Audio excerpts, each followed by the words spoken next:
this whole talk came from this idea of 10 things you need to know about kids. I was part of this group of folks that toured a lot along the eastern part of the United States, and one of the things that we did was each person had a topic that they spoke on. Well, my topic was behavior in kids. There was somebody that talked about autism. One person talked about special education policies. One person talked about sensory issues. My job was to talk about behavior. And they said, Jim, you got 90 minutes to tell people the most important things you need to know about behavior and support of kids. So that's where 10 things came from. It was like, I can't tell everybody everything that I think is relevant, but I can at least say I'll give you 10. And to me, that makes a lot of sense when you start looking at, I think if we do these 10 things well or keep these 10 things in mind, then it's going to make parenting a whole lot easier. I won't say easy, because anybody tells you parenting is easy will lie about other things too. But I think it is important that if you do these 10 things well, it'll make parenting at least make more sense and feel like you've got a better foundation in what you're doing. So I will say this, these 10 things are not exhaustive in the idea that there's all kinds of complicated things that can deal with for a kid, like diagnosis, developmental issues, and things like that.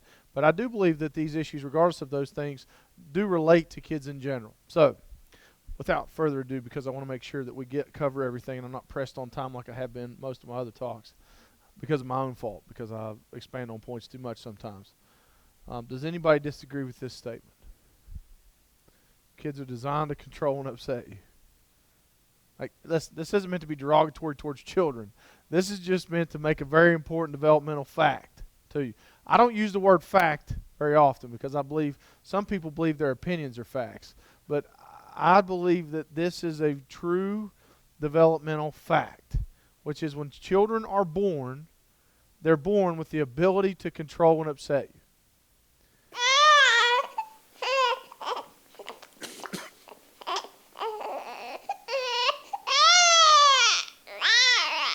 Okay, that's enough. All right, here we go. Let's have a therapeutic moment with each other. When you hear a baby cry, what happens in your body? What do you feel? Anybody feel anything? You should feel something, right? Compassion. Does anybody feel like you want to move? Right? You feel unsettled? Okay, that's what the upset part is. Because when you hear a baby cry, it makes you upset, which means your body wants to do something. Some people that are body aware, they'll feel it in their stomach. And what that is the blood leaving your stomach, going to your big muscles like your quads and your lats and all that stuff, you want to go. That's right. It's trying to get you to go. Your body's telling you, you got to go. You don't get to it's not like a deliberating process. Think about that.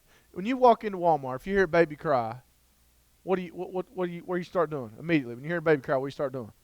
Where the baby at, right? If the baby keeps crying, like, where's that baby's parents at? The baby keeps crying, like, I will call CPS up in here, right? Because your body is driven to want that baby's needs to be met. Driven. I'm not using these words lightly. I'm using them deliberately. Your body is driven to take care of that baby. And it's not some high brain activity you have to go learn some special class. It is your nature. It doesn't go through a high level process. When you hear a baby crying in Walmart, you don't go, hold on, I'm a caring human being. I hear a child in distress. I will seek them out and meet their needs. Right? That's not how it works. You're upset first. You're upset first, and that's the first thing that happens. Now, that's a fancy brain scan because I just think to show you I have one, and that's the one I like to use. That's my favorite one, right? I drew that on my iPad with Doodle Buddy. I think that's a more useful representation for me, and plus, I like to add that to it. So what kids can do is they engage our deep limbic system, which is also I refer to as your monkey brain. Monkey brain has that energy, has that enthusiasm, draws you in, right? And it also deep in there has a small almond-shaped structure, which is referred to as your amygdala. What I refer to your amygdala is your old crap button. Your old crap button's job is to scan the environment and find things to say old crap about. Like if you are walking and a car goes in front of you, it's what notices all that first and then has you jump back. It's quick. It's super fast.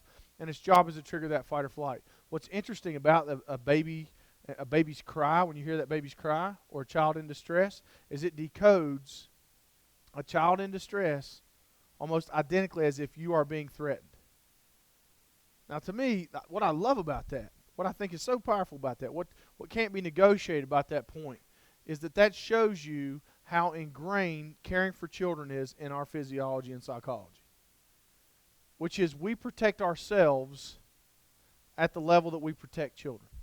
And I would even argue, and I would say most people would probably agree, that we would protect a child even beyond our own protection in some ways, right? If your child was going to get hit by a car, would you not push your child out of the way and put yourself in danger? Would you do that with someone else's child even? Sure.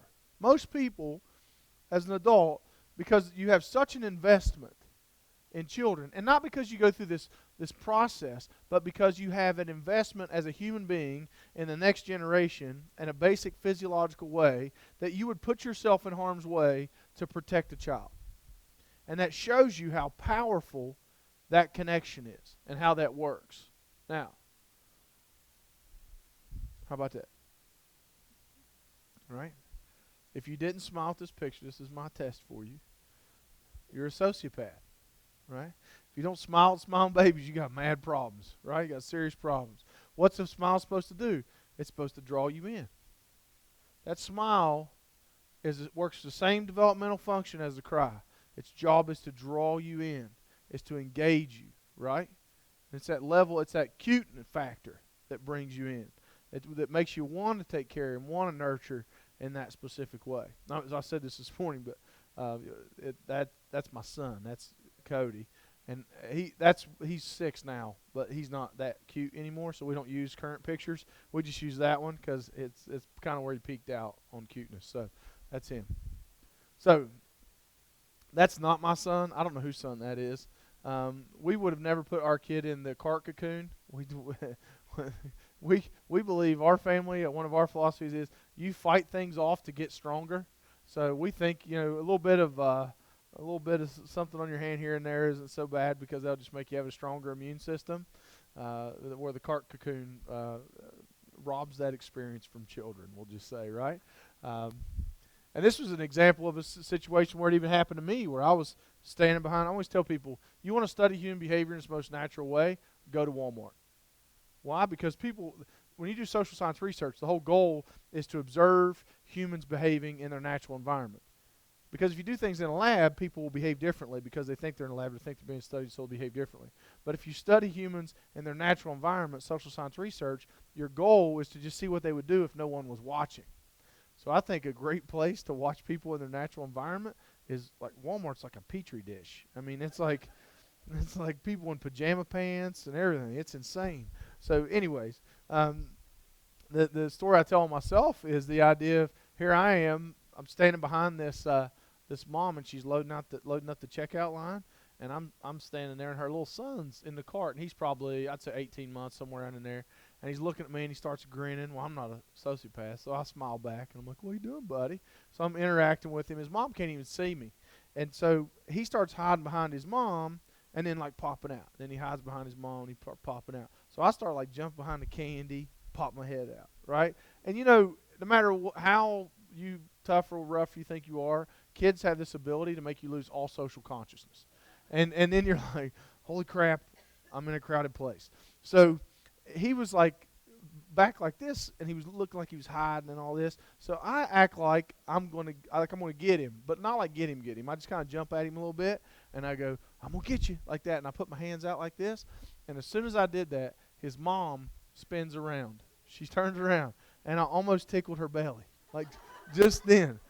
Now, there's sometimes I forget that I'm a 6'2", 260-pound, bald-headed, bearded man, and some women might be alarmed if I try to tickle them in the Walmart checkout line without at least a proper introduction. I mean, so she was one of those people that got freaked out by it. So she jumps back and goes, "Dear Lord," like this. Now we're having a very public moment with each other in Walmart's checkout line. And you know how when you get embarrassed, you don't know what to say, so you come up with whatever you can come up with the fastest. And I said to her, which I knew what I meant by this. I'm certain she didn't, but I knew what I meant. I said, "Ma'am, I'm a professional." Right. Like, I knew what I meant, but like, what could she have assumed from that? Oh, I didn't realize I was in front of the line with a professional tickler. Get in here, buddy. Get you a good tickle. But what's so amazing about that is that kid It's his fault, right? He caused all that. He made me act like an idiot in the checkout line at Walmart. And the reason why I use that as an example is and my dad loves to bring up the idea of how's your degrees helping you now, son? And I think it's important that you recognize that kids have this ability to make us do things we know better than, to make us do things that are so frustrating. And I think the first step in being better with kids is accepting the fact that they have that level of control over us. Now, I'm not telling you that they should run the show. I'm just telling you that they can affect you emotionally more than anything else in this world, especially your own kids. And the reason why they do that is because you are so invested in their long-term success. You're so invested in them surviving and doing well that the stakes are so huge that you have that level of emotional involvement with them, that they can upset you at that level. If you really don't like someone and they do something, it probably doesn't bother you at the level that someone you really loved did something and did something to, because you had value with them. That other person, you wouldn't have that level of value. I tell folks when we talk about these relationships, what are relationships? What does it mean? How do kids get their needs met? How do we engage those kids? This is Maslow's hierarchy of needs. I'm going to refer to this now, but I'm going to speak to it more later as I've talked about this all day. I think it's important. If you're thinking about relationships, if you're building relationships with people, what does those two things mean? It means you're helping people feel safe and that they matter. Are you doing those two things in the relationships you have? You know, what's interesting to me, though, is the safety means predictable, consistent, and a loving relationship. The adding value means the person adds value to those relationships. We'll talk more about that as we go.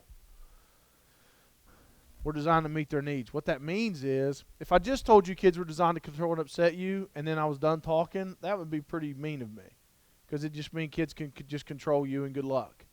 But this other side of it is you're designed to meet their needs. So there's this dance that occurs where kids gain our attention and then we respond to their needs. They gain our attention, we respond to their needs. And here's the neurological setup of that. We've already talked about that monkey brain that gets excited, gets engaged. And then what happens is you engage your prefrontal cortex or your PFC, or what I call your Einstein. What's your Einstein's job with kids? Let me tell you, one of the core things and Sapolsky talks about this in the prefrontal cortex, one of the core things in parenting and working with kids is this one thing, your ability to do the harder thing. Oftentimes, the harder thing is exactly what a kid needs you to do. The easier thing is commonly what's easiest for the adult, but not what's best for the kid. And I talked to the group we had right before this, and one of the things I told them is, one of the questions I have to ask myself a lot, I really do, I have to ask myself a lot, is not what does this group think I should do with my kids, but what do my kids need from me right now? What do my boys need me to do right now? What do my boys need me to, what do they need from me as a father? What do they need from me as a parent right now? Not what seems socially to be the most acceptable thing to do, but what do my boys need from me right now? Do I need to let my 6-year-old thug fit right here in the middle of the toy section, and we're just going to deal with this because right now we're going to learn about the world and how you don't always get what you want. And you know what? If other people are going to judge me or do whatever, then they got to do what they got to do. But this is my kid, and this is what my kid needs me to do right now. He needs to have this meltdown right now more than he needs me to get him a Hulk action figure. Right? But the easier thing in that moment is to get the Hulk action figure. The easier thing for me as the adult would be to get that for him and then have one of those, I hope you're happy talks with him. Which the kid's like, yeah, matter of fact, I am. I'm good. I wanted the Hulk, threw a little fit, got my Hulk, good. And, we're fine. So I think one of the things we start talking about is when you're dissecting what your kids need from you, a lot of times one filter you might run it through is, what's the harder thing right here? What's the harder thing that my kid needs me to do right here? Especially when you start talking about, we're really working hard in our family about really scheduling those family times, making sure we're scheduling those families. Let me tell you what, and we do them Sunday nights, our big family night, big family fun time, right? And just the other Sunday, I remember I was wore out. I was tired. I've been traveling that weekend, and we were supposed to have a Nerf gun fight. Now, I love a Nerf gun fight just as much as any adolescent adult male does, right? But it's 7 o'clock at night, and I'm wore out, and I don't want to have a Nerf gun fight. But then what I had to think about was I also want to make sure that I'm a dad, that I do what I say I can do. If there's anything I can do to make sure that happens, I'm going to do what I say I'm going to do. because I'm tired to be a reasonable excuse for me not to do these things. Not when if there was something else that maybe was brought up, like say for example, a buddy of mine said, "Hey, just got courtside seats to the Marshall game. Do you want to go?" Would I still be tired? Would I still be tired? Or would I say, you know what, man, I'm going to buck up because I'm a champ and I'm the kind of guy who'll get up right now? When I have to ask myself is in those situations, what kind of decisions do you make? Because it's easier to say no and it's easier to go through those kinds of things. This is an interesting scan from NIDA, National Institute of Drug Abuse.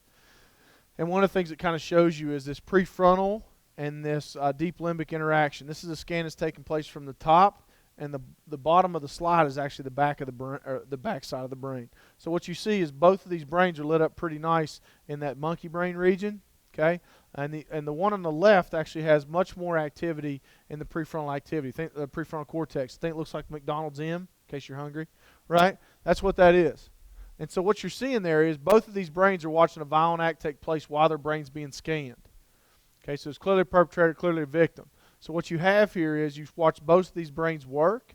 The one on the left is what is showing regulation, neurological regulation, which means it's having an emotional experience, but it's also balancing it out with that prefrontal, that logical experience. Okay, that's what we want in a brain. We want, all things seek balance. It's one of the most important rules in nature, is all things seek equilibrium. And what you can see there is that balance between logic and emotion. On the right-hand side, you see there's lots of emotion but very little logic. So now the one on the left-hand side is a 21-year-old college student. The one on the right-hand side is a 21-year-old who's been convicted of multiple violent acts. Now, extreme examples make good examples. So what do I mean by that is that not all people that commit violent acts have a brain like the one on the right. I would argue, though, that a person that has limited prefrontal activity is more likely going to be impulsive, aggressive, have behavioral challenges. So one of the things we start looking at is the kind of brain we want to create in our kids is the one on the left. And the primary way that kids develop that brain on the left is to be around and supported by people with brains like the one on the left.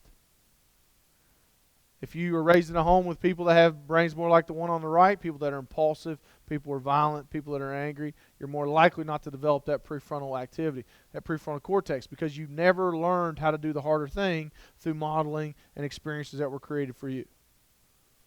And that's a real challenge with it. Now, I'll give you a perfect example of this. Say I say to Cody, "Hey, Cody, it's time to go brush your teeth." Cody melts down. Why? Because he knows what comes after brushing his teeth. We're going to bed. Cody falls on the floor. "I don't want to brush my teeth. They're my teeth. I shouldn't have to brush them. You're not in charge of my teeth." Whatever. A brilliant 6-year-old reasoning might come along, right? So he goes through this whole thing.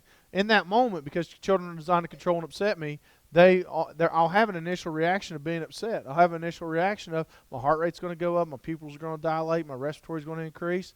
But that's that monkey brain amygdala reaction. But then what I have to switch into, this is one of the most, and sometimes you might need to say this out loud to your kids. I'm not in crisis. You're in crisis. We don't have a problem. You have a problem. I've said it. I love that, especially with teenagers. Teenagers go, "We have a problem." No, we don't have a problem. You have a problem. Your D is your problem, not my problem. So he's really showing it, because the ability to detach then allows you to engage that prefrontal cortex. So if he's melting down, my ability to go, "Hold up. This is a toothbrush crisis we're having," which in the grand scheme of the global issues we're having, I think we're going to make it. I think we're going to be all right. Even if he has to go to bed under my arm, kicking and screaming with dirty teeth, worse things have happened today.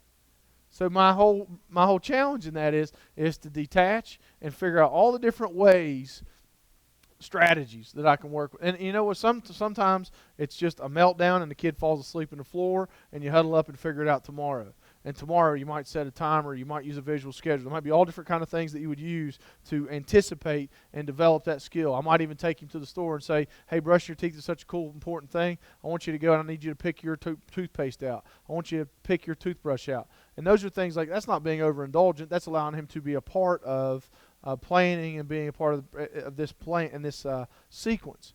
Now what happens, though, is if you don't have that moment where you can recognize I'm not in crisis, is when you go and stay in crisis with your kid. So he melts down, he's crying, he's screaming, he's carrying on, and then he gets you upset, and then both of you start doing this at the same time. Well, now we're starting to both rise in that emotional region of that monkey brain. Now we're both not in a good spot. And you know what your brain will want to happen? They just want to stop. I just want this to stop. I don't care what's got to happen. I want this to stop. And this is, and I've worked with a lot of families in some situations where they get themselves in these situations, which becomes a perfect environment for abuse or neglect. Because I just want it to stop. And I don't care what it is that has to happen. I just want this to stop. And I've had people that have done things and afterwards feel horrible and guilty and those kinds of things. Because like, I don't know what came over me. I don't know what I was thinking. Well, you weren't thinking. You were emotional and you were overwhelmed. And the monkey brain was running the show because you weren't able to detach from that. And I work with folks a lot about the way that works is this. So let's say, how old is your daughter? 9 weeks tomorrow. So if I'm holding her daughter, okay, and her daughter starts to cry, and I'm like, oh my gosh, it's a baby, I don't know what to do, right? And I start to do, what things might you suggest? What things might you guys suggest I do? Hold her close. What things might I check? Diaper, feed, those kind of things. You have this whole, what happens is you go from the alert state, alarm state, into a problem-solving state. And you have this whole list of things to try. Now, here's the thing I think as parents, what we're always continuing to try to build is our list of things to try. But the problem is, as soon as we figure out the list of things to try, the kid gets older and now has more complicated challenges, and our list doesn't work. Like if you have a 14-year-old and they stop crying, you don't check their diaper. Or if they do, it could be a problem, right? So I think, you look into this whole idea of you get this sequence of as they get older, your problem solving gets better in that specific way. So we start looking at that and how that works. This is one I used earlier. I'm going to develop this idea a little bit more. For every complex problem, there's an answer that is clear, simple, and wrong. A lot of people like to tell you, these are the one-liners they like to tell you. This is what they'll tell you. Problem with kids these days is whatever. Now, here's one of the things I want to suggest to you. I'm going to tell you a story, and I'm going to talk about it in a more general sense. I was speaking, I was somewhere up around in Pennsylvania on my way home, and a buddy of mine calls me, and he says, hey, man, where you at? And I told him I was heading home from Pennsylvania, and he says, you guys want to get together this weekend? I said, sure. Because you know how it is, if you have kids, you'll find other people that have kids the same age as your kids, and you'll hang out with these people. Because your kids will babysit each other. That's the primary function of that. You really don't even have to like them a lot. Not a ton. They just have to be pretty tolerable. You could be at the ball field, and you see oh, look, our kids are about the same age, and they play pretty well together. Your kid ever hurt kittens or anything? And be like, no. Y'all want to hang out this weekend? Because that's that whole, another good screener question is he big into fire? That's one you want to watch for as well. So, and what that is your kids get together, they hang out, it's a good time, so on and so forth. Well, a buddy of mine, him and I, and he's an engineer, he's a well-educated guy, and his wife has a degree in early childhood education. He's at my house that weekend, and we're sitting on the couch, and he goes, where have you been talking? And I told him where, and he starts laughing. I said, what's so funny? He says, people pay to hear you talk. I said, people pay you to do engineering stuff, whatever that is. I don't know. He does a lot of stuff with natural gas and looking at rocks. And I said, you just up here looking at rocks. And he goes, come on, man, you know what's wrong with kids these days. I thought, here we go. Now, I'm going to say something for half a second that will might derail folks just a little bit, but when you allow me to give the greater context, you'll understand what I mean by it. And he says, I'll tell you what's wrong with kids these days. And I said, what's that? And he goes, people don't bust their tail. I said, man, I'll tell you what. I've read all these books. I got thousands of dollars in student loans. I've been mentored by all these fantastic people, and all this time, all these kids have been trying to help all over the country, and you've known what to do with every one of them. And you've been keeping it all to yourself on some natural gas site in Washington, Pennsylvania. And he goes, you're a jerk. And I said, you walked right into that. Now, here's the idea. I'm not here to argue with you about any specific strategy. What I am here to say, let's say you put hugs and kisses in there. Let's take anything controversial out of that. If all I said was a problem with kids these days is they don't get enough hugs and kisses, is that completely true? Well, not completely. It's not the thing. See, that's what this says. That's what this says, is it's the thing. And the reality of it is there is no one thing. Kids need consequence. Kids need reward. Kids need struggle. Kids need success. There's all kinds of stuff that makes kids what they are. There's all kinds of experiences. There is not a thing that will fix or help all kids develop appropriately. And I think as a parent, we know that. We know that for some people, their kid has had tons of failure in his life, and he's not had enough success. We have some kids that you can punish and punish and punish and punish and punish, and it doesn't seem to impact them. We have other kids that need more consequence in their life, that everybody's always coddled and not held them accountable, and they need more consequence. So what I talk to folks about is this idea that it's complicated what kids need. And it's even interesting that all kids might respond to things a little bit differently. So I think first, raising kids is messy. There's no better way to explain it. It is messy. It is not simple. You won't read about it in a book. It's not going to have this easy strategy that you can just say, well, I'll do A, B, and C, and that's going to be right for all kids. That's the thing that makes it so complicated and so challenging, is it's messy. And what I try to do is give folks some guide points of what we start looking at. Now, here's some of the things, the responses I travel all over and see, especially in the educational setting. These are some of the consequences that I see that we got to be careful of. One of them in particular I always think is interesting is card flipping is probably the most common one I see. You guys know what card flipping is? Like move your clip, smiley face, frowny face, that kind of stuff. Typically what that's for, and some people this can be a little bit offensive because it's a really well-known and used strategy, but I want to talk about that for just a second. Typically how that works, I had a couple of my favorite ones though. Like they're all based off what's called cost response, which is you have a certain level of achievement, and as you mess up, will lower your level of achievement, and different consequences come along. One of them, in order to make it cute, they have each kid had his own little bear, because they were the bears, and they put a face on the bear that was the kid's face, and as you acted up, you had to go pull a limb off your bear. Right? Like, look at you acting up. Go pull the leg off your bear now. Right? You know, how are you feeling now, Mr. Dahmer? Get back over here. You know, it's it was like, and that's supposed to, and the other one school I went to, they had a pirate ship, right? And it had little planks that came out the side of it. So as you messed up, you had to move your little pirate off, and then eventually they went in the water where there's sharks and alligators and all this stuff. But all that meant your parents had to come get you. I had a superintendent call me one time. I won't say where because I don't want anybody to get associated with it. But and he said, "Man, I'll tell you what, we paid about $10,000 to get this color change system in our school, and I'm a little disappointed." And I said, "Why is that?" And he goes, "We have kids that don't care what color they're on." I said, "Shocking, right? These kids that are immune to color change." And he said, "I want you to come look at some of these kids for us that aren't responding." And I said, "Okay." So I go into a kindergarten class to do my first observation. Is this little guy who had some behavioral challenges. And normally I like to pick my kid out, but the teacher helped me out. I walked in, the teacher points at me and points at the kid, and I'm like, "Okay, that's him. We got it." And they're getting ready to do circle time, which is, you know, if you haven't been to circle time in a while, it's the happiest place on earth. It's fantastic. We get in a circle, we sing songs, we talk about the weather, we count popsicle sticks. It's fantastic. So they're getting ready to do circle time, and the teacher goes, "Everybody come in for circle time." All the kids are like, "Yay, circle time." So they all come for circle time, except for my man. I'm going to call my man Luke because you remind me a little bit of Cool Hand Luke, right? So everybody's sitting in a circle. Luke purposely walks around circle time just to show the teacher that I'm not going to circle time, right? You told me to go to circle time. Guess what? I'm above circle time. No, thank you. I choose not to participate. So here's this kid, and he's walking behind circle time. And their color change system was green, yellow, orange, red. And each one of them had a different consequence. Yellow was a warning. So there's this little girl, and she has pigtails. And he goes up behind her, and he takes one of the hairs out of her neck and pulls one of her hairs out, which I've never had pigtails, but I can imagine that would probably not be comfortable. And the little girl goes, "Ah!" And the teacher goes, "You keep it up. You keep it up, and you're going to yellow." And so my man, again, Piaget taught us, don't tell a concrete thinker what you don't want them to do. Because keep it up, he's like, finally, you're recognizing my strengths. Like, this is what I can do. This is the element I bring to your classroom, right?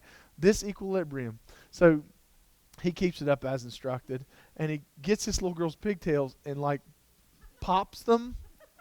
It didn't really make a popping noise, but he pulls on them, and the little girl squeals again, and she goes, "That's it, you're going to yellow." So my man strolls over to the color change system, walks over there, grabs the green card, flips it on the carpet, grabs the yellow card, flips it on the carpet, grabs the orange card, flips it on the carpet, and starts strolling back to Circle Time, the happiest place on earth, right? Now, I want to tell you, this kid has no stress in his body. He's not upset with this. He's not disturbed by what just happened. He has no stress in his body. And the teacher, you could tell, was like trying to figure out what she's going to say. And she goes, "I told you to go to yellow." And my man stops and pauses for just a second and says, "I don't feel like walking back there 3 more times today." Now, if that's not you, that's funny, right? If it is you, you have a mortgage conversation with yourself. Do you know what a mortgage conversation sounds like? It's like, I have a mortgage and I don't hurt small children. I have a mortgage and I don't hurt small children. That's what a mortgage conversation sounds like.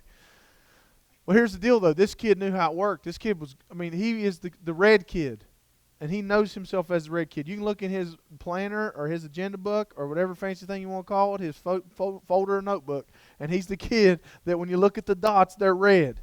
Right? That's who he is. So he knows, let's go ahead and flip this thing to red, because what would happen with this kid is when you go to red, your parents have to come get you. So when he went to red, his grandma would have to come pick him up. He'd go home, play Call of Duty on the Xbox the rest of the day, and we can finish Circle Time and talk about the weather and count popsicle sticks. I think we could all agree, though, that the last thing this kid needed was to be at home killing people. So what happens is we sometimes create these oversimplified systems when we're a lot of times talking about, oh, well, 80, this system works with most of our kids. Well, the reality is 80 to 85% of your kids behave, and especially in an educational setting, just because they behave, just because they're generally compliant, not because of the system that's being used that works. It's just because they generally behave. And we assume that 80 to 85% of success is what accounts for effectiveness. But effectiveness is what you do to reach that 15 to 20%.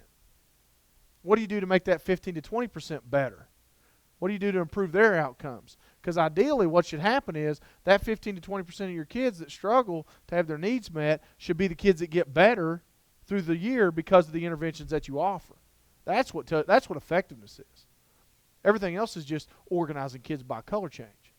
So what we start really talking about is this idea of how do we build better systems in that specific way. And people say, well, but Jim, what should we do with the colors and all that? And I'm like, if you're still stuck on the colors, you're missing the whole point. What we're talking about is building better behavioral infrastructure in schools, using things like positive behavior support, using things like we teach what we want, using things like we provide feedback when kids are successful in doing what they want. It's about a system that supports positive behavior, not a trick or a trinket or an idea in that specific way. Now, I'm going to bunch together these two things because, for time's sake, timeout, detention, suspension, and expulsion. Here's the thing you got to think about. Some kids are going to respond to antisocial strategies better than others. Timeout, this is something you want to think about if you use timeout a lot with your kids. Timeout was built on a very important sequence. First thing about timeout that's important is this. Timeout is to remove a child from a situation before they cause more harm to themselves or somebody else. That's what it's for. Okay, I want to get them out of that situation before we run into more trouble. And then we ask ourselves 2 questions. Now, somehow we've lost track of this. We ask ourselves 2 questions, and those 2 questions are, 1, what skills did that child lack in that situation that kept them from being successful? And 2, is there anything I can change about that environment that will help that child be successful next time? Because when I ask myself those 2 questions, I'm speaking to what I can do better next time. So if I remove the child, I look at skill development, I look at environmental change. This also happens in your own house. These are things I can do that'll build skills or change the environment. Because if your assumption then is that if you don't do those 2 things, then your assumption is that the isolation is the strategy. And that you're assuming that when you sit that 6-year-old over, let's say he comes home from school and he's had a rough day, right? And he starts melting down a little bit, and he doesn't do something, and you go sit over and think about what you've done, then you assume that 6-year-old's over there going, I'll tell you what, I'm glad I've had a chance to gather my thoughts here this afternoon. Good thinking, Mom. I think what I need to do is kind of think about the trajectory of my life right now. I can be defiant sometimes after school, and then you say, you can get up now. Nope, I'm still working on my 5-year plan over here, right? The assumption is that that's what's occurring. Metacognition, which is thinking about your thinking, which the reality of that is that's developmentally inappropriate for most kids under the age of 13, and a lot of them over the age of 13 is thinking about their thinking. So what we start looking at is, are we using a removal strategy with those skill development environmental shifts in mind? Now, are there some kids that timeout and removal will work with? Who are those kids? Pro-social kids. These are the kids that get that it just pains them to not be a part of the group. Now, this is something I can usually prove this fairly easily. How many people have more than one kid? Anybody have more than one kid? Does anybody have both those kids that have the exact same personality or temperament? No, it's not possible, because I have a theory that I made up to prove it. It's called the leftover gene theory. And what that means is you have one kid, and they get the genetic combination of you and your significant other, the first combination. You have a second kid, they get whatever was left over from the first kid. That doesn't mean your second kid's less than, it just means your second kid's different. So what does that mean? It means you have kids that will respond to discipline strategies differently.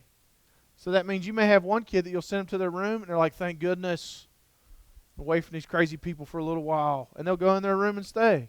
You may have another kid you send to their room, and they will lay in their door frame, crying, screaming, please let me back in the family. I want to be back in the family. I'm so sorry. And what is the difference? Pro-social versus a kid that is a little more antisocial. Now, antisocial might be a strong word for that specific thing. Antisocial is a scary word to say about kids if we talk about that as a persistent pattern, which when the mental health world is probably the scariest thing you can describe someone as is antisocial, because it's the clinical phrase that we use a lot of times for sociopath. Now, just because a kid is more of a loner, more to themselves, does not mean they're a sociopath. What I'm going to talk about next is about kids that have that almost like to the point of approaching psychopathology where they are disconnected. But when we start looking at that, when we look at strategies to help kids, when we use things like suspension and expulsion, one of the things you have to be real careful about with that, if you have a kid who's antisocial, which means they're socially disconnected, and our primary strategy with that kid is an antisocial strategy, what does that strategy do? What's it going to make them? What's it do to them? Makes them what? Worse. Antisocial plus antisocial just makes more antisocial. So if I have a kid that's socially disconnected and antisocial, and my primary way of disciplining them is to isolate them, then what I'm doing is I'm actually going to make them worse. I'm going to disconnect them further, which makes and that's also what happens with families. I should mention to you with families. When you have one of your kids that starts to move to the fringe, you've got to pull them back in. You've got to get them more involved. And that doesn't mean they're going to be super pumped about it. It just means you've got to make sure people I don't know how to, he doesn't ever want to interact with us. He'll only play video games all day and all this kind of stuff. Well, that's where you start controlling resources, and that's where you start pulling kids back in. Because the farther that kid gets on the fringe, the more antisocial he can get or she can get, and then that causes them to be more likely to do things that are not in the best interest of the social group. And actually makes them more likely for things like bullying and violence and so on and so forth. Medication is I always tell people medication helps. There are some kids that need medication to improve their neurological functioning. But the biggest thing for me is you better have a stack of paperwork that thick to prove why we're starting it, and a stack of paperwork every so often that supports the monitoring of it. Just like we would do with any kind of other chronic or illness that a child would have, we just don't willy-nilly that stuff. There can still be a kid that needs it, but we monitor it smart. We do it smartly. Fear and intimidation. I think this is a tricky one sometimes because, you want your kids to respect you. I know one of the things that I've ran into in working in schools sometimes is I've had kids that I've worked with, and I've also a lot of foster parents I've worked with where I'll give you an example. I was in a BD classroom, a behavior disorder classroom the other day, and I was in there helping them with some of their behavioral strategies. And so I was talking to each one of the kids. Well, I went up to one of the kids who's 7, by the way, and I said, hey, man, why don't you come with me? I want to talk to you. And he puts his hands out and he goes, do something, big cat. He's 7. He's like that big. I'm certain I could beat him up. I know I could, right? Here's the problem. He wasn't afraid of me. He honestly wasn't afraid of me. And people say, well, now, come on. No, he wasn't afraid of me. You know why? Well, I know why. Because he was in that school for about a month so far, because his stepdad beat him half to death and he got put in foster care. So now he's in this classroom, and he knows the rules about guys and ties, and he knows what can and can't happen in certain environments. So he's like, you know what, man? What you got? And for some people, that's a real challenge to have a kid that'll take you to that. And I think sometimes we forget that there are some kids in our society that have been to the edge of the earth. So you're not going to intimidate them. You're not going to overwhelm them with that kind of stuff. So it moves you into a different place and how that works. I just think this is interesting. This is the worst class I've ever had. All the kids are piled in a corner. This is from Bruce Perry's work. This talks about just shows you the neurological difference of neglect. A little girl on the left is from a neurotypical development. A little girl on the right has been extremely neglected. Just look at the difference in neural mass. One of the things I tell folks is, and this is a very dramatic way to make this point, but we know what too much isolation creates in the brain. Nothing. We know what the absence of stimulation creates in the brain. Nothing. So if you think that isolation and removal is a primary strategy for discipline, it's actually counterintuitive, because what you want is development of skills, development of ability, and what creates that is input. What creates discipline, a lot of people misconstrue as being synonymous with punishment, and discipline is teaching. If you look at the biblical context of that, what did the disciples do? They taught. So what you look at, what is discipline? Discipline is teaching. And I think there's all different kinds of ways that we can teach, but you have to understand that isolation in and of itself is not stimulation and does not grow a brain. It can be used as a strategy with certain types of kids in certain specific situations, but if isolation is your primary strategy, you're not really teaching. You're not building a brain. That's really when I talk to teachers a lot. Parents are teachers. You look at the things like being taught, just quote unquote, like how to be a man. Like, what does that mean? You teach those things. You show those things. You model those things. You intentionally practice those things. When you look at, I think about the things that my dad did with me and the things I do with my boys. I mean, that's where you're adding value. It's not just the isolation of information or isolation. Behavior is communication. This is an important thing, I think, to consider and think about. Is when your kids, people that are good with behavior are good with this core point. They're good at looking at a kid who's behaving in a certain way and saying, what's this behavior trying to tell me? I'm less interested a lot of times in what people verbally tell me. I'm more interested in what their behavior tells me. Because behavior communicates. Behavior communicates needs. Behavior communicates function. A lot of times when you ask kids, why did you do that? And they say, I don't know. There's a large percentage of times where they really don't know. But if you keep asking, if they'll make something up to make you happy. And I've seen that happen so many times. I've seen a kid sit outside of a principal's office for 10, 15 minutes, and they'll go, why'd you do that? I don't know. Well, you sit out there until you're ready to talk to me about it. The kid's sitting out there going, I don't know. And they go back in and go, why'd you do it? I have mother issues. Does that work? Is that good enough? Can I go back to class? It's this thing that sometimes, and the other side of it is, I'm also not as interested in not that I think processing isn't important. I think processing is important. I mean, crap, I was a therapist for an extended period of time. I think that processing is important. But what I'm really interested in is, what's your behavior telling me? That's like apologies in my house. I'm sorry. I tell kids, I appreciate the words and the gesture, but that is only a gesture. A true apology has two parts. You can say the words, but then you don't do it again. That's what an apology is in my house. That's why I don't make kids apologize. When I'm in a setting, when people say, you tell him you're sorry, I don't want him to tell him he's sorry if he's not sorry. But I'll tell you one thing, I will figure out a way that we'll do some reciprocity, or we'll figure out that it's not going to happen again. But I'm not going to teach kids that I'm sorry is a magic word. Because oftentimes what you'll have is, I had one kid I worked with, he would apologize while he was hitting kids. You know why? Because that's an easy word. It get me out of this. I'm good. I'm so sorry about this, buddy. This hurts you more than it hurts me. But this whole idea of, we got to really think about, we're teaching behaviorally what that looks like. Here's an interesting dynamic that we look at: communication, behavior, and percentages. Now, oftentimes you won't cite research from 1967, but I think this is interesting to show that this is something we've done for this long. 55% is your body language, 38% is voice tone, only 7% of those are the words you use. Now, an interesting example, I think, is in my own life, is my wife's use of the word fine. Right? It's 7% of that communication is a word that says fine. What's not fair about that is, depending on all the other packaging that comes with fine, determines whether it is a real fine or a good fine or a bad fine, right?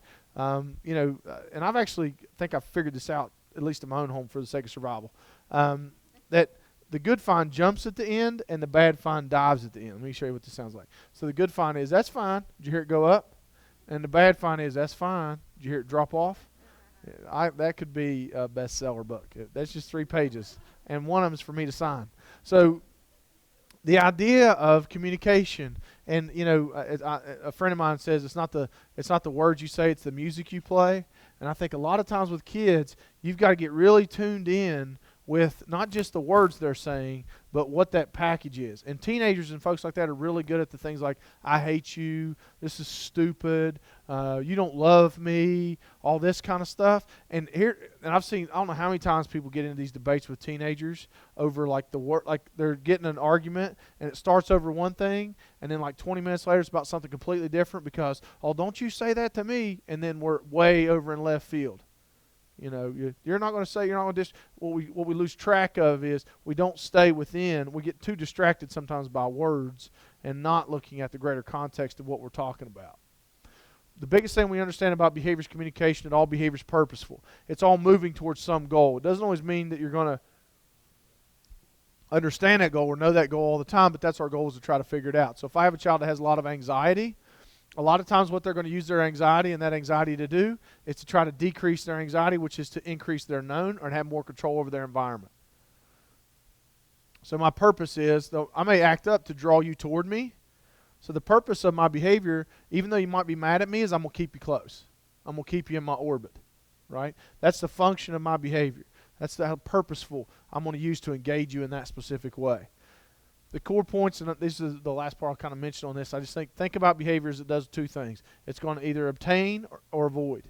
That's the job, is trying to get something or get away from something. And what you got to be careful about is make sure that in your consequences and in your discipline that you're not satisfying the function of negative behavior. So if my goal is to obtain something, like your attention, and I use negative behavior to obtain your attention, and you give me your attention, when I want your attention in the future, what am I going to do?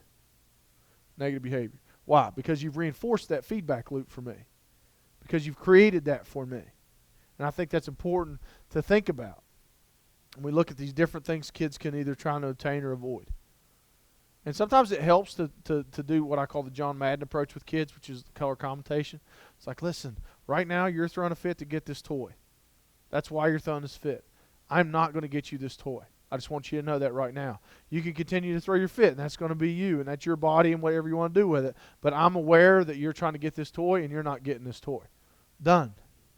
I'm not going to talk about economic deprivation in the county. I'm not going to talk about our financial situation. I'm not going to talk about how you're rude and inconsiderate. I'm not going to do any of that stuff. I'm going to tell you, here's your behavior to get this. I'm not giving it to you. Because, and this is something I think is really, really important, 2 things to consider. If you have to tell people you're in charge, you're probably not in charge. Think about that. If you have to announce, I'm the adult, it shouldn't be a debate, right? That should be understood. So when I engage and I argue a lot, what I'm doing is, people argue with their equals. Think about that. You argue with an equal. You may argue with your spouse, but you shouldn't. I'm not going to debate with my kid when I control all the resources. I know it sounds really harsh, but I think that's a way of, if I'm a child and I can draw you in, and this is going to be a little bit of a stretch, but I want you to think about this. If I can control you and you're my adult, as my parent, if I can control you and you're my adult, you know what that creates in me? Anxiety. You know why? Because I can control you and you're supposed to be the one protecting me. That if I can control you at that level, then that takes away from some of my feelings of safety. Why? Because you're the one that's supposed to be able to lead me. You're supposed to be the one that's supposed to protect me. But if I can break you down, and if I can control you, then now I'm scared because I don't know if you're the kind of person who can protect me. Now, I don't say that to like break anybody down in here, but I want you to consider that when you allow yourself to get into that kind of emotional state with a kid, that their ability to create that in you then compromises how they can feel safe and predictable in that interaction with you. You know, one of the things I remember, one of the awesome things about my grandfather, my papaw, is my papaw did not have to yell at you to help you understand that he was in charge.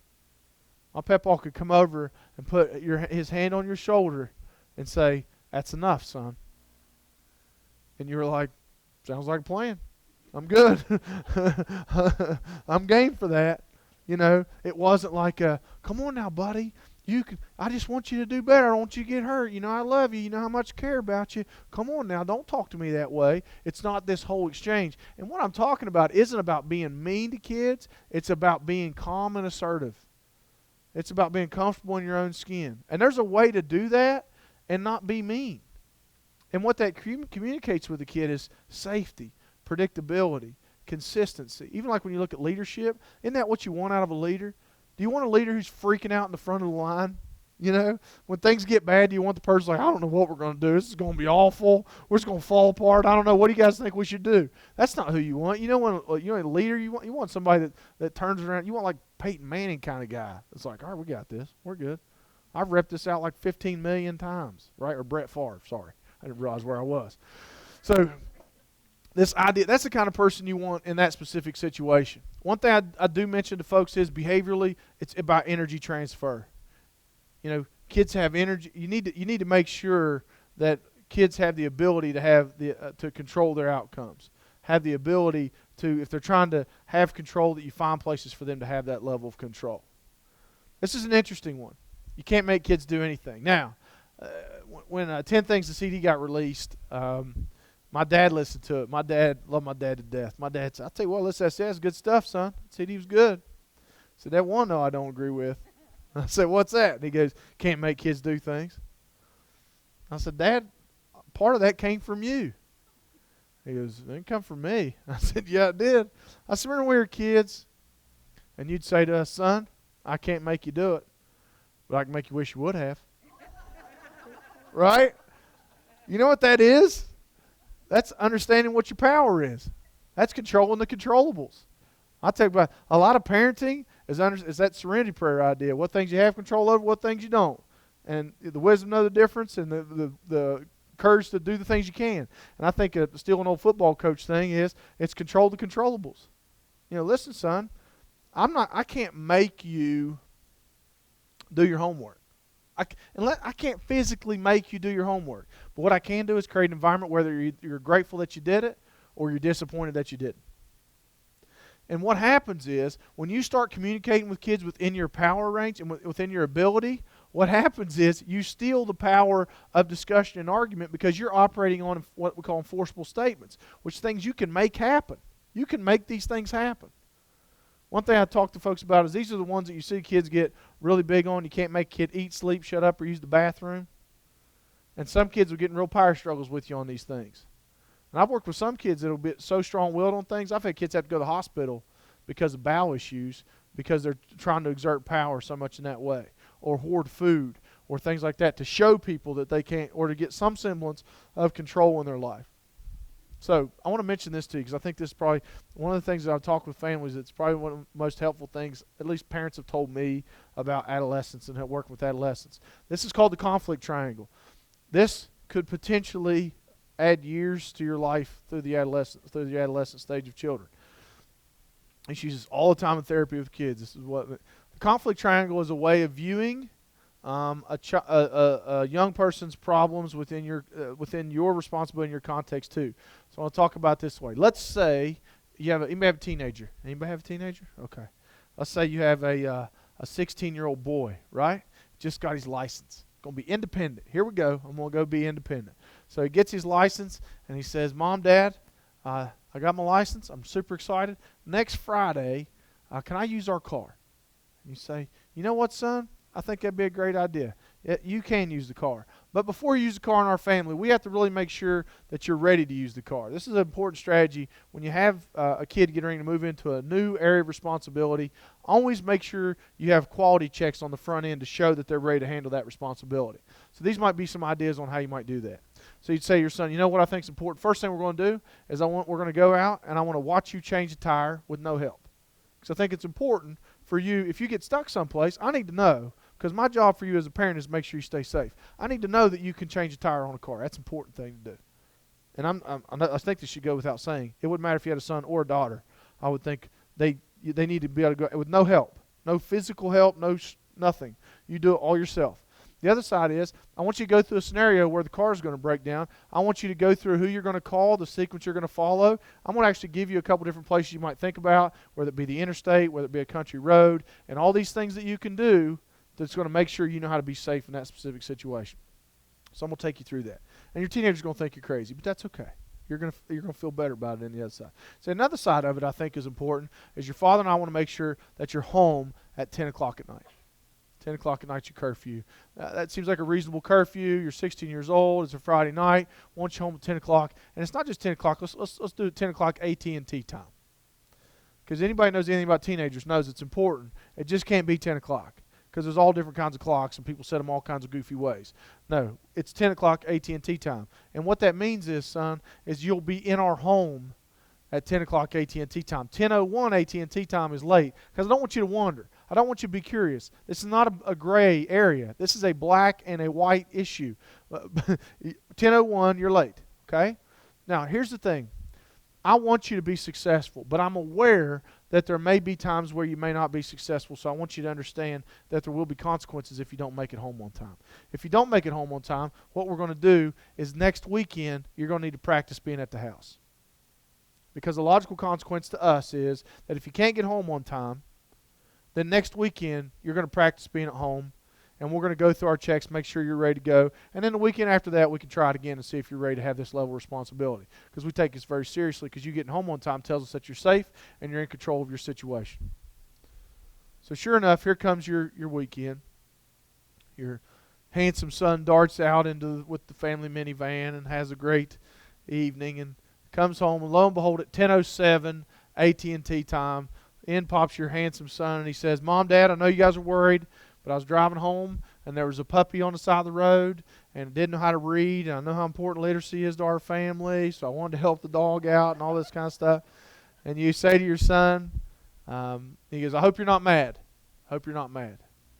And you say, you know what, we're not mad. We're not mad. We're grateful. We're grateful that you're here, because part of what the curfew does is help us understand that you're safe. But the other side of this is you're late. And regardless of what reason that you're late, you're late. And one of the things I should throw this in on the front end, one thing you should always say to kids before you leave them out on this is you say, now here's the thing, I want you to know this. This is important, and you got to say this sincerely. Kids will see through it if you don't. I want you to be successful.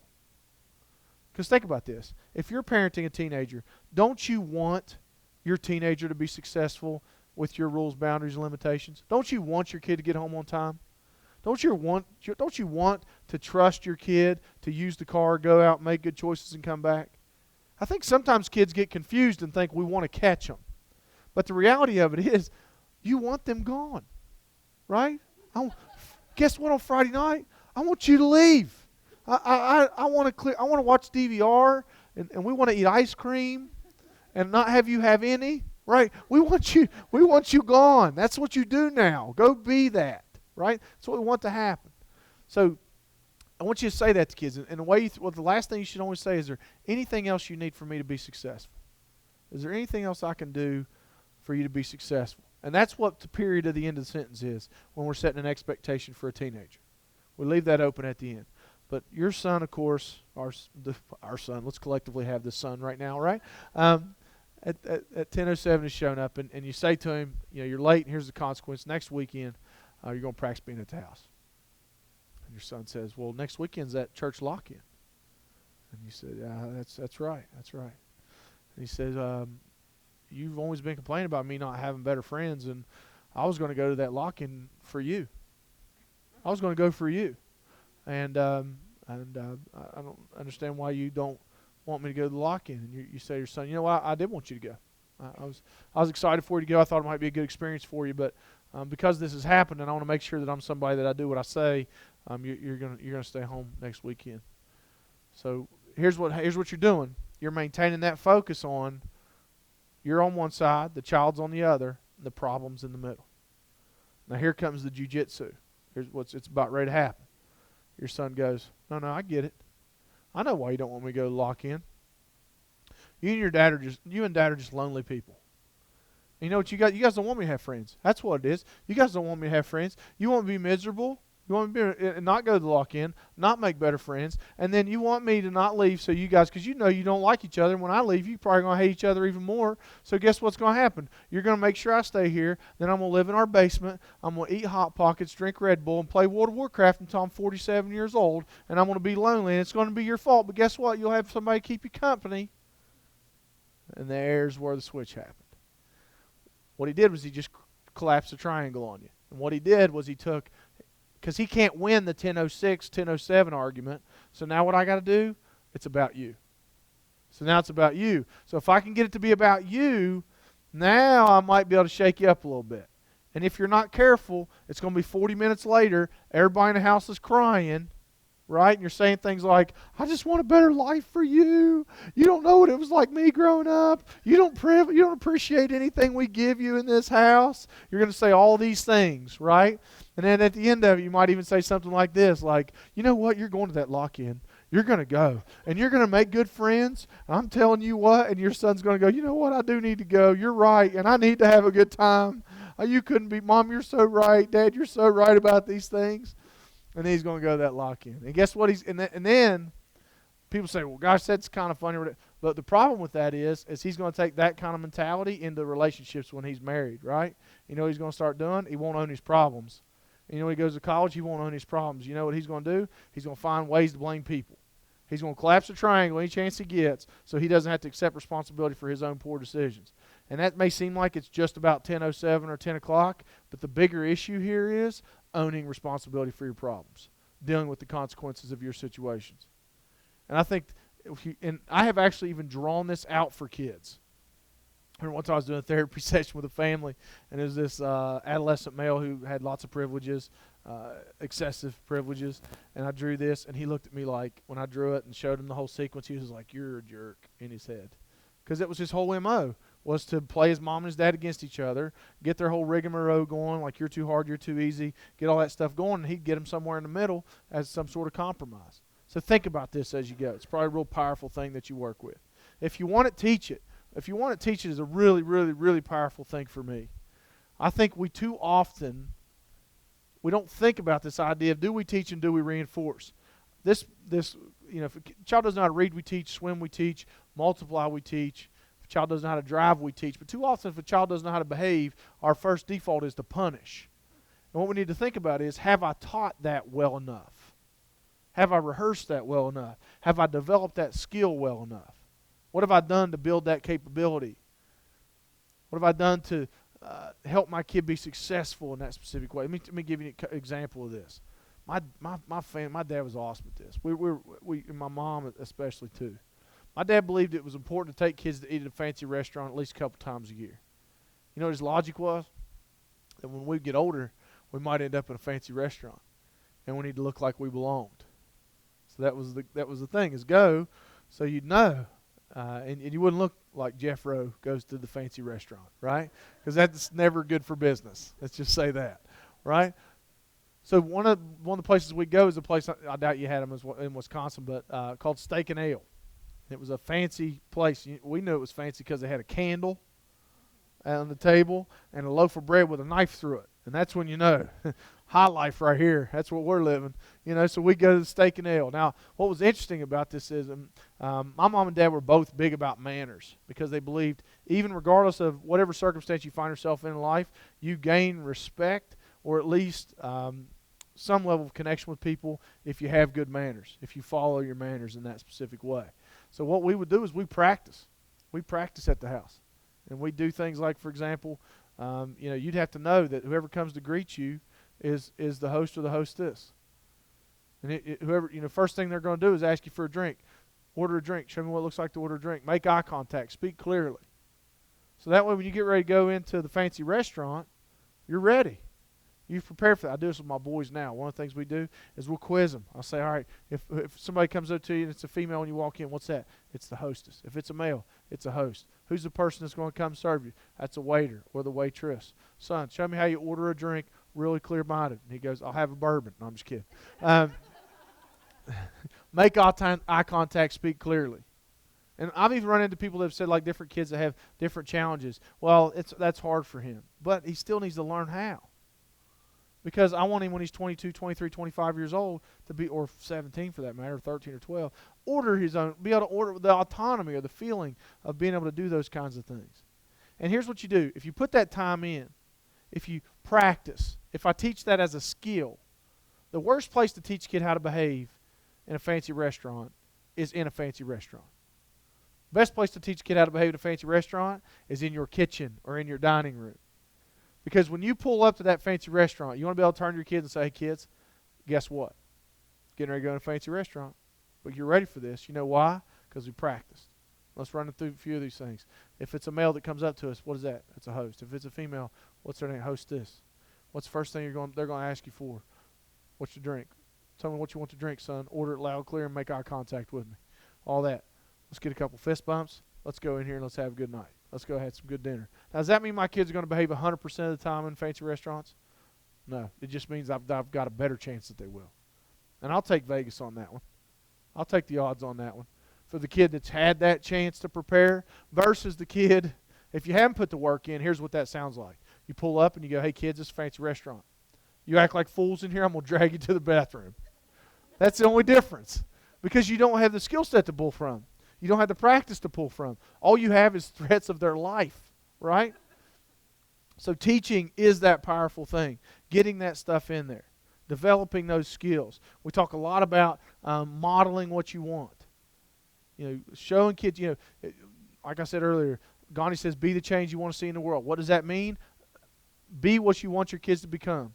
Let your kids watch you be respectful. Let your kids watch you be consistent. Let your kids watch you be caring in these specific environments. We talked about practicing in context. That's what I talked about the little guy earlier when we talked about practicing different strategies like, all right, how do I deal with disappointment? How do I practice that? Let's practice dealing with disappointment. I'm just going to talk you through it. Let's get in scenarios where you have to deal with it. Let's work our way through those kinds of things. It's just like I come from an athletic background.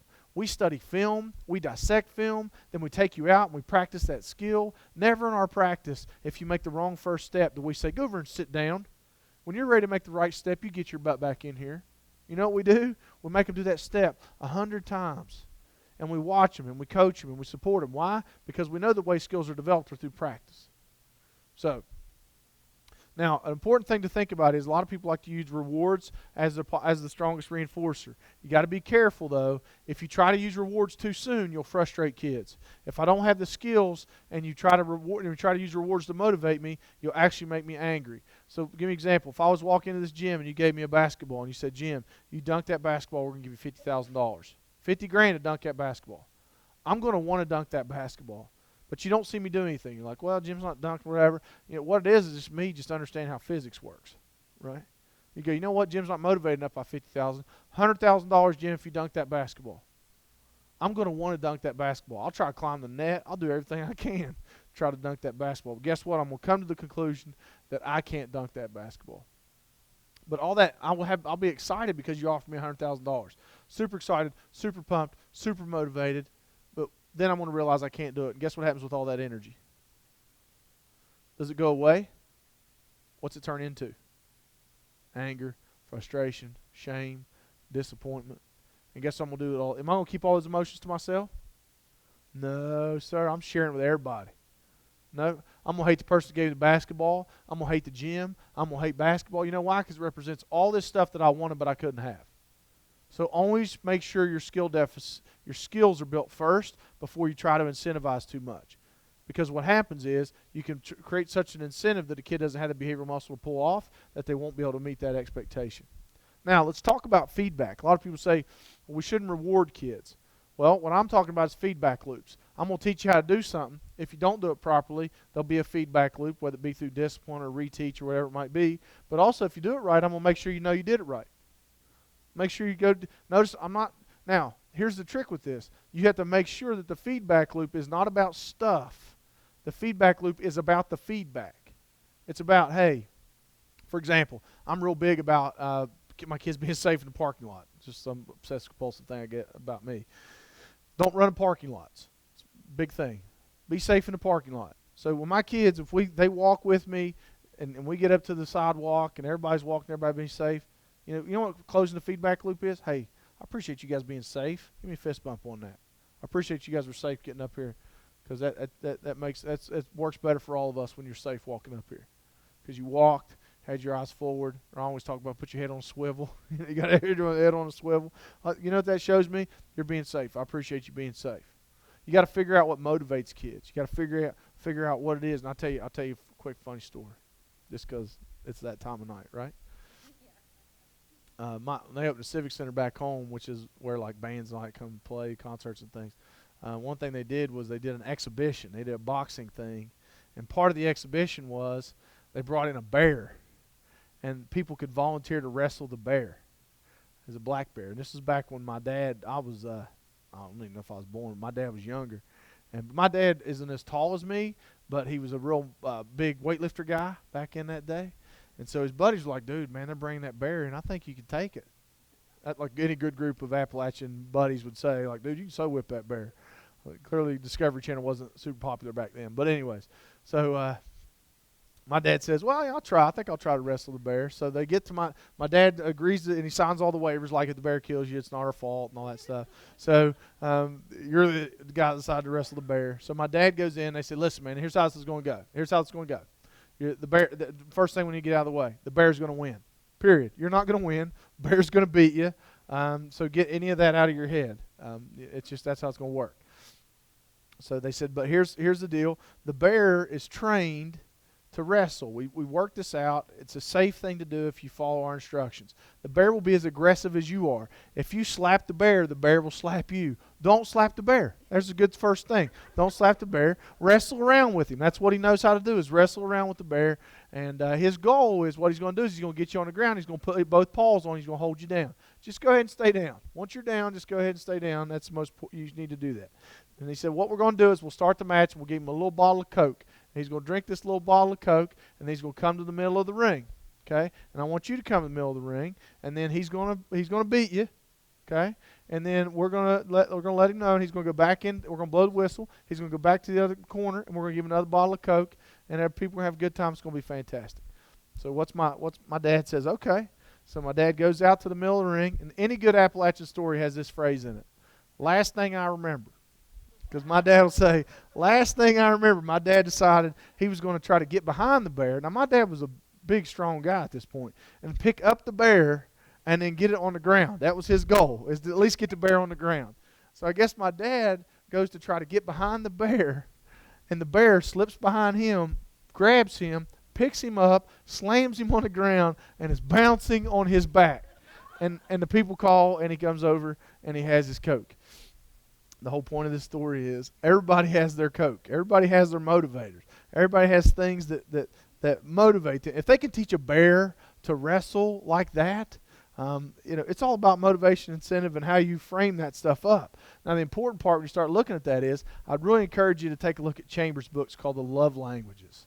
It's a really important book. And why that book is so important is it talks about how all people are not motivated by the same things. People are commonly motivated. There's different things that fill people's emotional gas tanks. It's important to think about. One thing, the standard rules I found in working in schools in general, working with families, is that pre-K to 5 range of kids, their primary motivator, and what I say majority of them are motivated by, one-on-one time with adults. Not stuffs, not trinkets, not toys. It is time with adults. A lot of times if you give them that choice between a thing or an experience with an adult, they'll pick that experience. For example, I have schools where I do, when I do positive behavior support in schools, no-cost, low-cost items. One of those no-cost items is like lunch with the teacher. If the teacher has that as a reinforcer, they'll never eat by themselves. Why? Because kids want to be with them, which is fantastic. If you look at that 6 to 12 range, their primary motivator, majority being just 51+%, is time with peers. It's not all about stuff. It's about people. It's about experiences. Smart kids don't finish first. I'm going to fast forward on these. Important thing you want to think about is, let me summarize this quick for you. I do a talk called Stop Telling Kids They're Smart. That's going to be offensive to some people briefly. What if I told you it's not just that telling kids they're smart is necessarily bad for them? What if I could tell you there's something better you could say?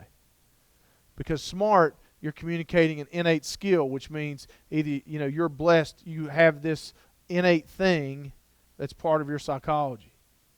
Now, the problem with that is, and what the research talks about in the book, Carol Dweck's book, Mindset, what that says to kids is that you have either a fixed skill set, which means you're smart.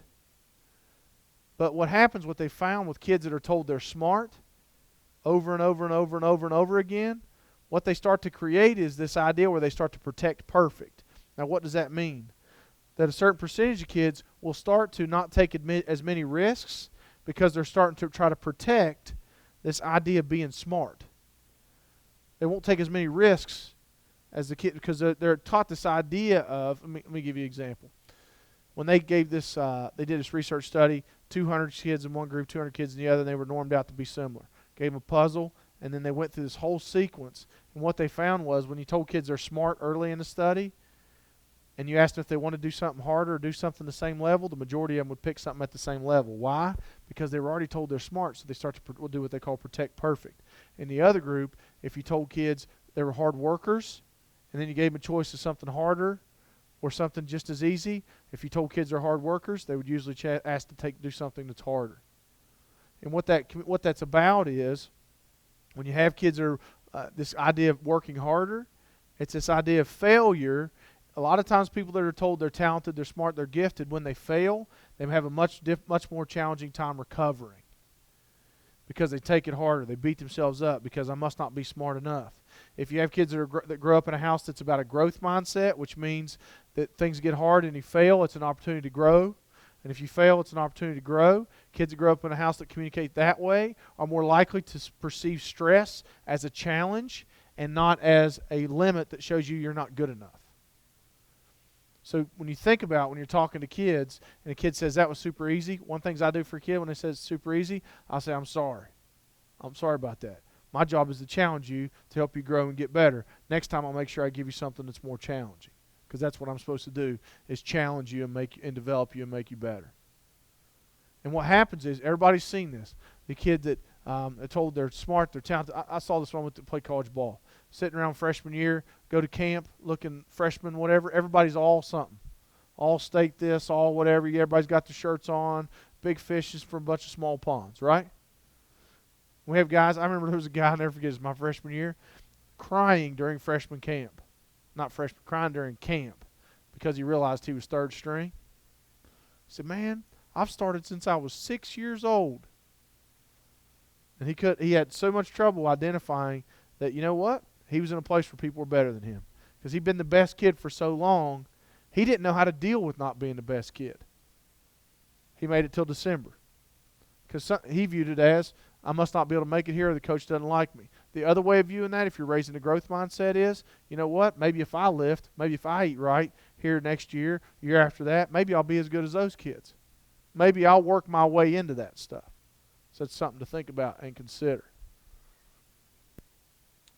The idea is this. I've already talked about how brain's a pattern-seeking device in the previous two things, but what I want to talk about is the brain's a pattern-seeking device means this. Kids are just trying to find a way for their environment to be predictable and consistent.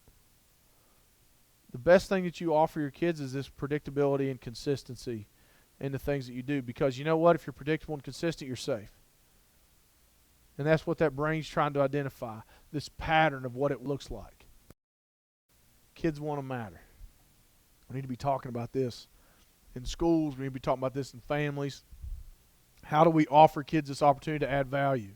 How do we create opportunities for kids, not just to feel like they're loved in our homes or to feel like our homes are loving and consistent, but what do they do to add value to that home?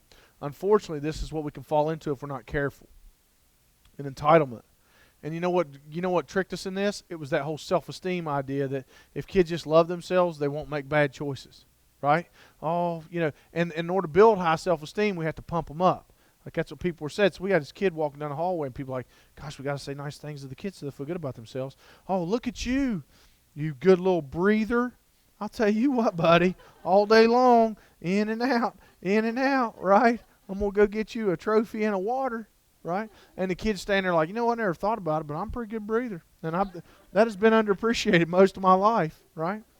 And see, what happens is they get used to this feedback loop that's really tight, which is I do nothing, and I get something. I do nothing, and I get something. Which then creates a false expectation that the world will value me on that. You know what I can tell you about, and it's one of the things I tell teenagers all the time. You know what the world wants to know? What you can do for it. That's what the world's interested in. They don't care how cute you are. They don't care how nice your parents were or what your last name was. What they're interested in is what value do you add to me? What do you do for me? So what you learn and teach kids how to do is build that value. Now, I know this is a very agricultural community. My grandmother grew up in a farm in Wayne County, West Virginia. And I used to love my mama telling me stories about what it was like when she grew up on the farm. The stuff she did before she went to school. Before school. Right? You know what I did before school? Tried to match, brush my teeth, and try to get to where the bus was, right? That was my job, which sounds awful. My mama would be getting up and be milking things and getting eggs and things, all this kind of stuff. It was insane the stuff she did before school.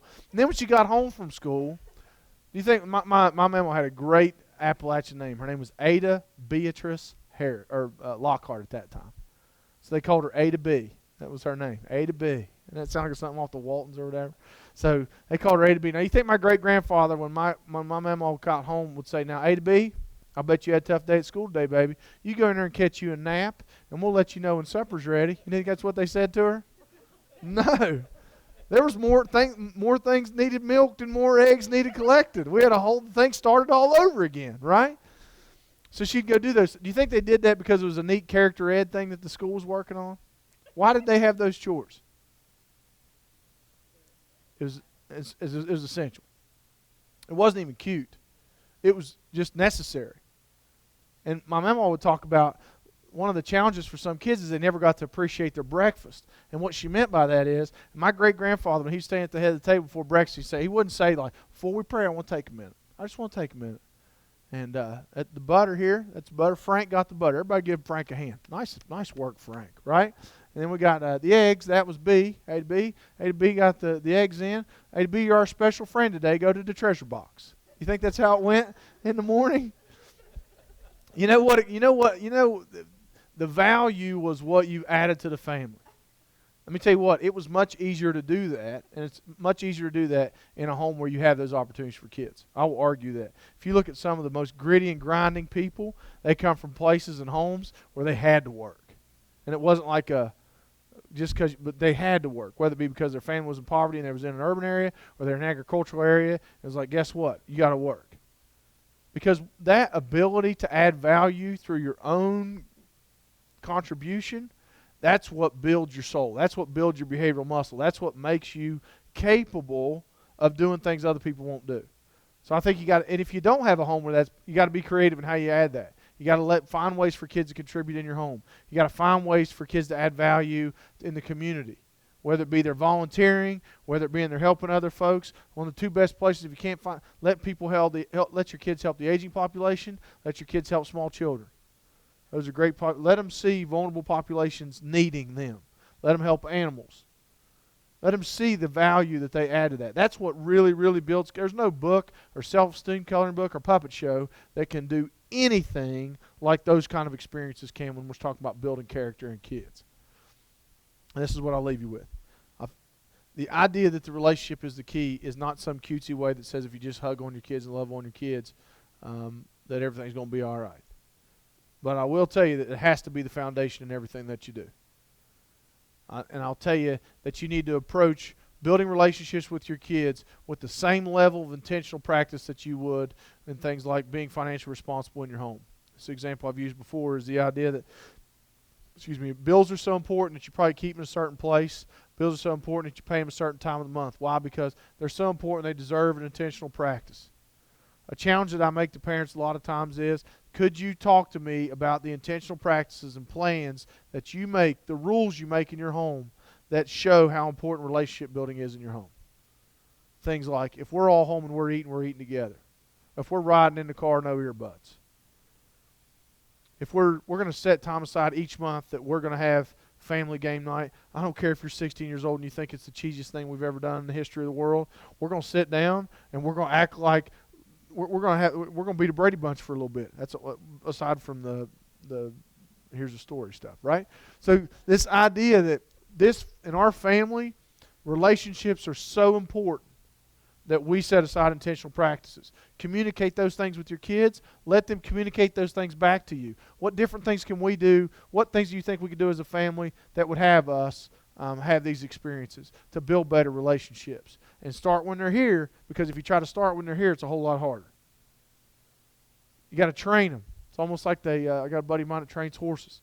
And he says they got to learn when they're smaller a lot of times.